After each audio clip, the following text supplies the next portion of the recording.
Chapter 36, True Repentance, 1. Master Lloyd, do you plan on going inside the cave? Of course, Lloyd answered as he looked up at the sky. There wasn't a cloud in the sky. Therefore, the sun should have been scorching everything under it. But the place was completely absent of sunlight. They were instead besieged by dreary shadows. What a foreboding place this is! Lloyd unwittingly shrugged. The Ploja Gorge turned out to be narrower and deeper than what he had pictured in mind. So it was extremely difficult for the sun to reach the bottom of the gorge. It looks like this place was out of the sun for tens of thousands of years. Damp moss and unknown mushrooms carpeted the rocks, and not a single blade of grass grew between the cracks. It was especially so at the dungeon entrance Lloyd was looking at. But it is still dangerous. Like I have told you countless times for the past few days. Javier's distinct cold and dry voice pierced into Lloyd's ears.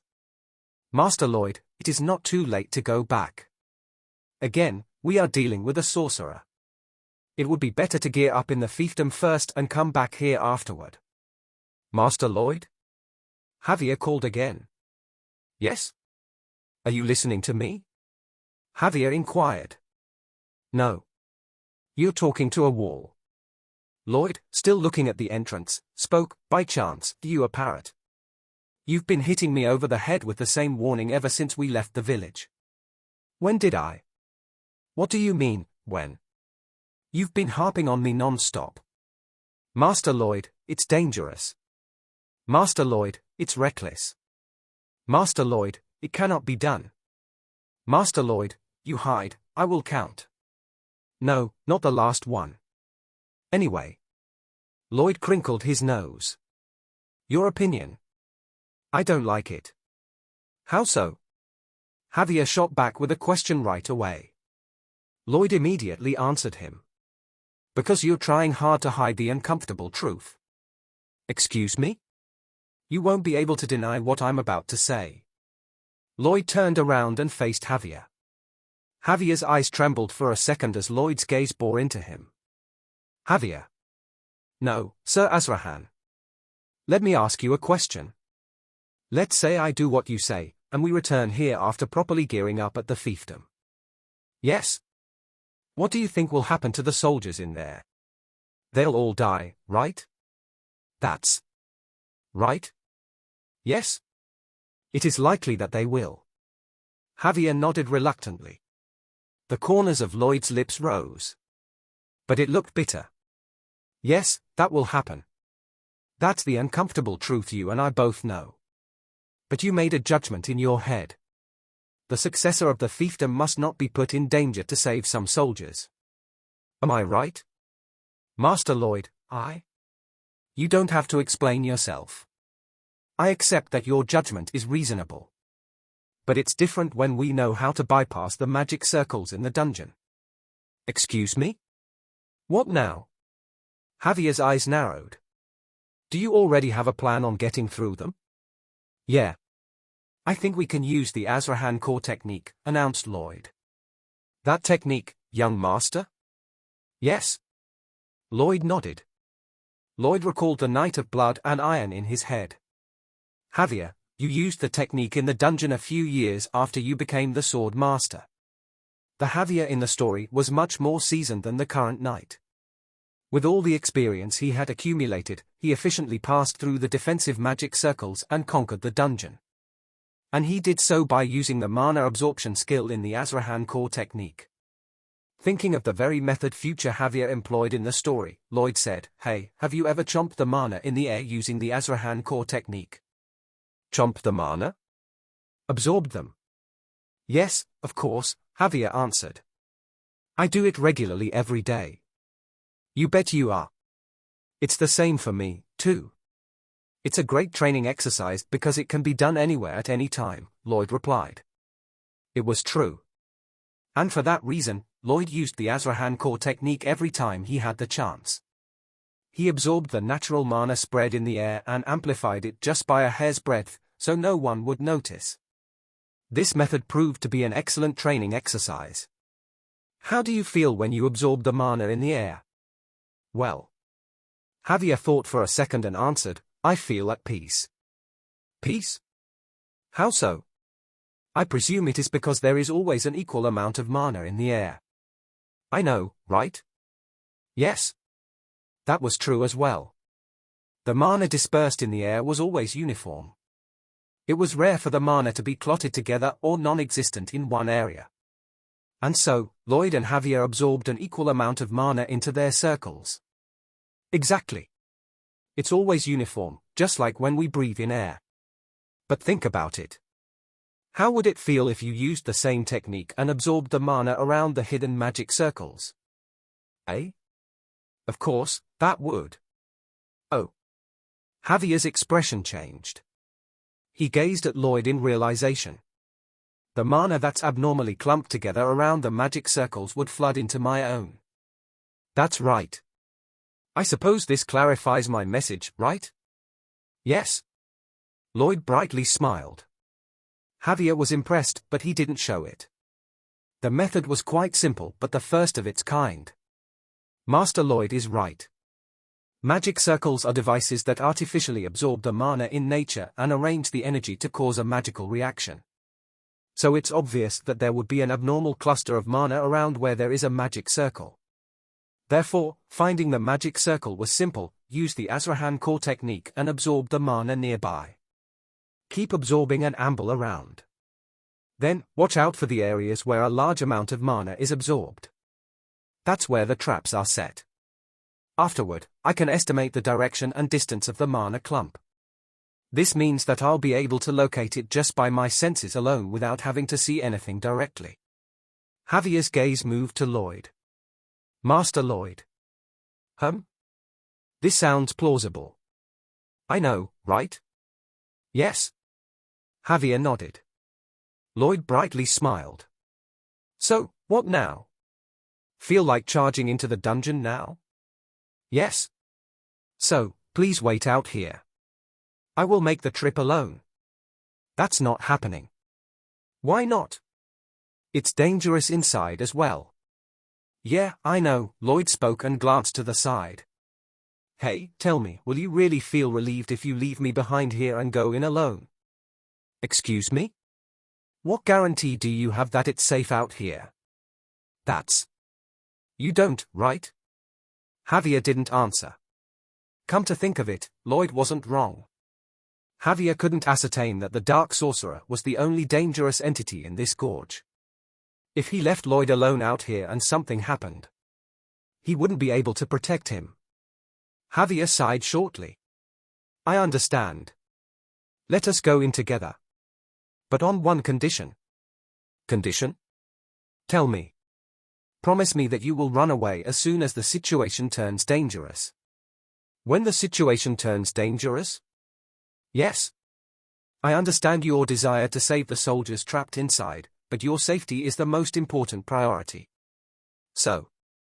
Javier's eyes and expression looked determined. Run away if the situation gets dangerous. Even if it means that you have to abandon me. Huh? What gave you the idea that I won't?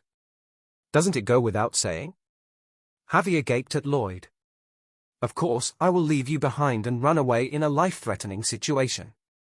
Please, that's so obvious. Hey, did I upset you? Are you pouting right now? No. No, my foot. Do you know what you look like right now? I do not know. I do not wish to know. Hey, look at that. You're upset. There was a slight wiggle in one of Javier's eyebrows. Amused, Lloyd picked up his shovel. The two then neared the dungeon entrance, and they naturally tensed and sharpened their senses as they entered. Javier took a step forward and said, I will take the front from here. Yes, go, robot vacuum. What is a robot vacuum? There's something like that. It's used to describe someone pretty. But I am not pretty. You know yourself very well. Focus now, Javier. This isn't the time to fool around. You started to fool around first. Phew, never mind. Javier's expression became cool. It looked like he was getting focused. His gait became slow and measured. He slowly moved forward one step at a time. The sight resembled a robot vacuum cleaning up the floor. Javier began to sense his surroundings as he minutely absorbed the mana around him. Swoosh, swoosh. The dungeon entrance, located at the far bottom of the gorge, was completely windless. The only sound that rang in this area was Javier's faint footsteps. Sometime later, Javier stopped in his tracks. Here.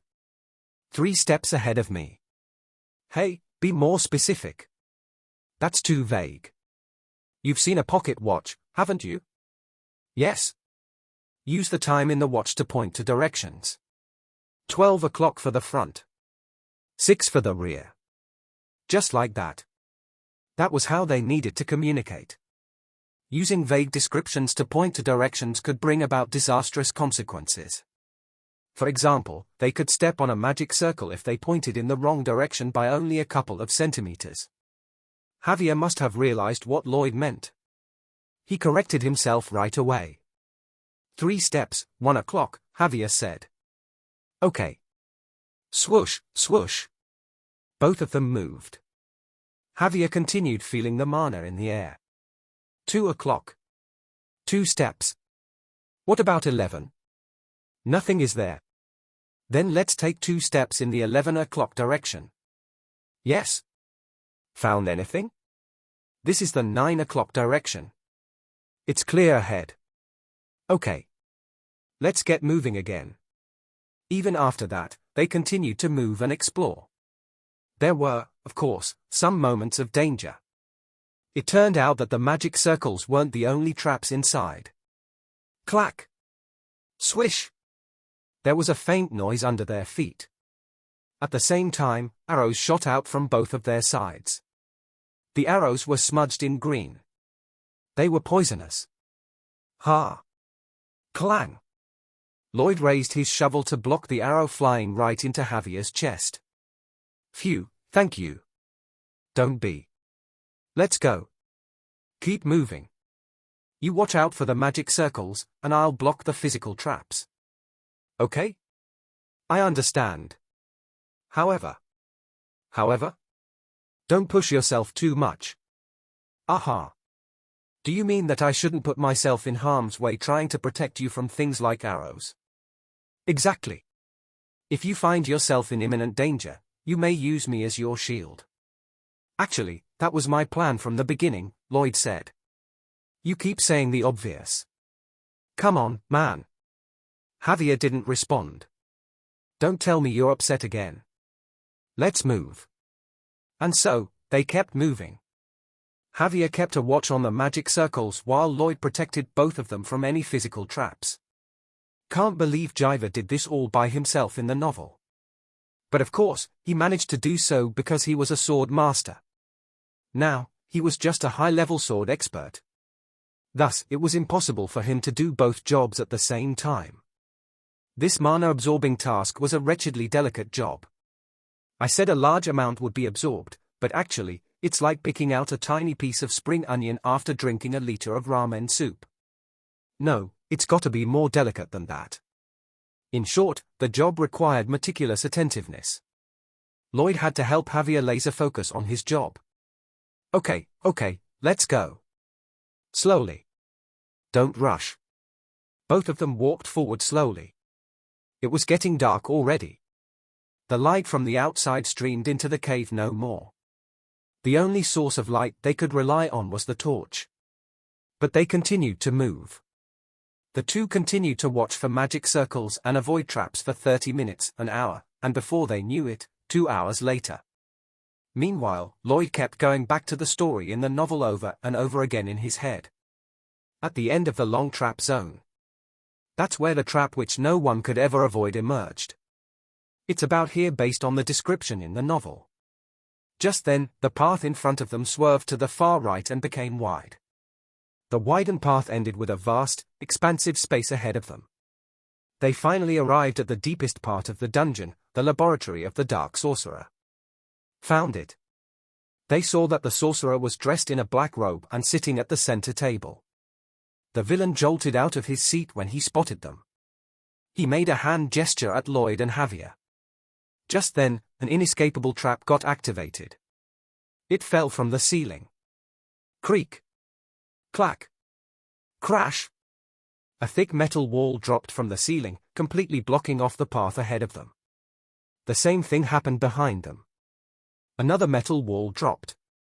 Crash. And so, they found themselves trapped in between the gigantic metal walls. There was more.